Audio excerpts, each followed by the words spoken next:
അപ്പോൾ എന്താ പറയുക, കോഴിക്കോടം വന്ന് പുഴയ്ക്ക് ഇറങ്ങിട്ടോ.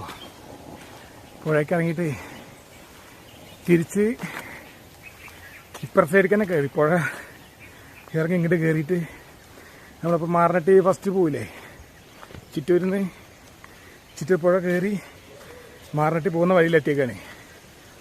അപ്പോൾ ഈ വഴി പോയാൽ ഒരു തേയിലത്തോട്ടം കാണാൻ പറ്റും എന്നാണ് ഇപ്പോൾ വേറെ ഒരാൾ പറഞ്ഞത്. അപ്പോൾ എന്തായാലും വന്നാലേ പോയി നോക്കിയേക്കാം. അപ്പോൾ ഇത് രണ്ടാമത്തെ പ്രാവശ്യമാണ് മാറനട്ടിക്ക് വരുന്നത്. അത് നടന്നിട്ട് ആദ്യമായിട്ടാണ് വരുന്നത്.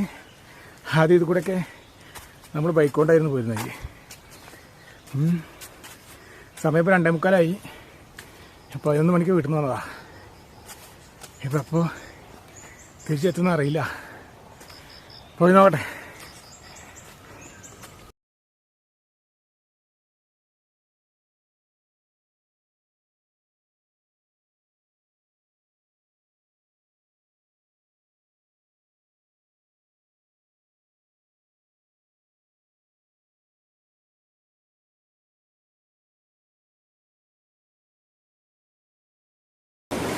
ഇവിടെ നല്ല വെള്ളം വരും, മഴക്കാലത്ത് ഫുള്ളാകുമോ?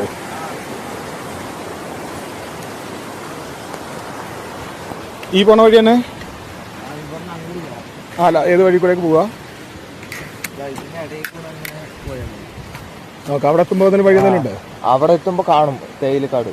അത് നേരെ കൂടെ പോയാൽ മതി. നേരെ പോയാൽ ശരി. ഇത് കൂടെ എടുക്കാം അങ്ങോട്ടേക്ക് വീട്ടിൽ. എന്റെ വീട് അതാ? അല്ല, എന്റെ വീട് അവിടെ മേലെ. മറ്റേ കൂട്ടുകാരനെ എടുക്കാം. ശരി, ഇന്ന് പോയി നോക്കട്ടെ കേട്ടോ.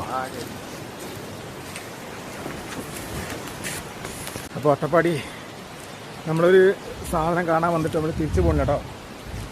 അവിടെ എങ്ങനെയെങ്കിലും കാണാമെന്ന് വിചാരിച്ചിരിക്കുകയാണ്. അപ്പോൾ വഴിയൊന്നുമില്ല, പക്ഷെ ഇതുവഴി പോവാന്നാണ് പറയുന്നത്. അതാ ഇവിടെ വഴി കാണാൻ കേട്ടോ. അപ്പോൾ അട്ടപ്പാടിയിൽ ഈ സാധനം ഉണ്ട്. അട്ടപ്പാടിയിൽ തേയിലത്തോട്ടം ഉണ്ട്. ഈ വെള്ളം വരുന്നത് ശരിവാണിന്നാണ് കേട്ടോ. അട്ടപ്പാടിയിൽ എന്തൊക്കെ ഉണ്ട്, എന്താ ഉള്ളത് കാണാനൊക്കെ ചോദിക്കുന്ന ആൾക്കാരോട് പറയാനൊന്നുള്ളൂ. അട്ടപ്പാടിയിൽ എല്ലാം ഉണ്ട്. കാപ്പിയുണ്ട്, ഏലുണ്ട്, തേയിലുണ്ട്, കുരുമുളകുണ്ട്, ഗ്രാമ്പു, എല്ലാ സാധനവും ഉണ്ട്. അട്ടപ്പാടിയിൽ കിട്ടാത്ത ഒരു സാധനമല്ല, എല്ലാ സാധനവും അട്ടപ്പാടിയിലുണ്ട്. അട്ടപ്പാടി അത്രയും ഭാഗ്യം ചെയ്ത മണ്ണാണ്. എല്ലാ സാധനങ്ങളും വളരാനൊരു